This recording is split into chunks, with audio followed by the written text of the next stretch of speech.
بسم الله الرحمن الرحیم. سلام علیکم و رحمت الله. ما امروز در باره زبان خواهیم دانست که عضو کوچک اما بسیار خطرناک است، یعنی انسان را راهنمایی به بهشت و جهنم می کند. زبان ابزار خیر و شر است، با آن می توان بهشت را خرید یا جهنم را. در احادیث زیادی آمده است که بیشتر مردم به خاطر زبانشان وارد دوزخ می شوند و همچنین در سوره قاف آیت 18 ما یلفظ من قول الا لدیه رقیب عتید، یعنی هیچ سخنی نمیگوید مگر آنکه فرشته مراقب آن را ثبت می کند.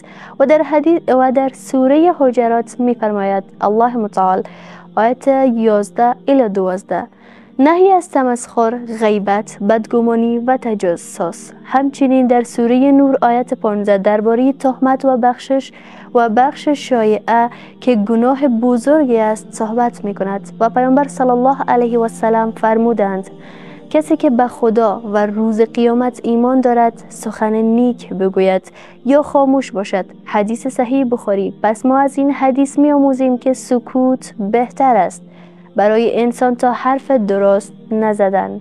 و در حدیث دیگر فرمودند آیا مردم به خاطر زبانهایشان در آتش دوزخ سرنگون نمی شوند؟ حدیث ترمذی. خب گناهان زبان بسیار زیاد است، اما اینجا چند گناه بزرگ زبان را اسم میبریم که همانا غیبت بخش اول قرار میگیرد. پس غیبت پشت سر مسلمانی یا سخن گفتن که اگر بشنود و ناراحت شود، و تهمت نسبت دادن چیزی که واقعیت ندارد و بزرگترین گناه است، و دروغ از گناهان بزرگ که نابودگر ایمان است. و الله متعال می فرماید لعنت بر دروغگویان. و بعد سخنچینی، انتقال سخنان برای ایجاد فتنه، فحاشی و بدزبانی نشانه بی‌تقوایی، دوری از اخلاق اسلامی است و سرانجام کفر انسان است. و ریا و تمسخر، نیش زنی، قسم دروغ، همه گناهان بزرگ زبان هستند. آثار دنیوی و اخروی گناهان زبان را خوبتر بدانیم. اشتباهات زبان باعث قطع برکت عمر و روزی می شود.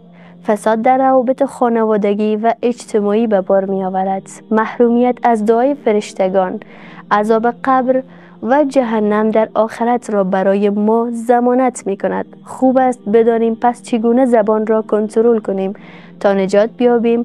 اول، پر کردن زبانت با ذکر الله متعال، خواندن احادیث درباره خاموشی، دوری از مجالس غیبت، کنترل خشم، دوستی با اهل تقوا. اینها برای ما تمرین زبان است که باید انجام بدهیم تا رهیاب شویم. پس بدان ای خواهرم زبانت را نگه دار که نجاتت میدهد در آخرت. بیاییم امروز تصمیم بگیریم که فقط کلمات پاک و مفید زبان را بیاموزیم. سلام علیکم و رحمت الله.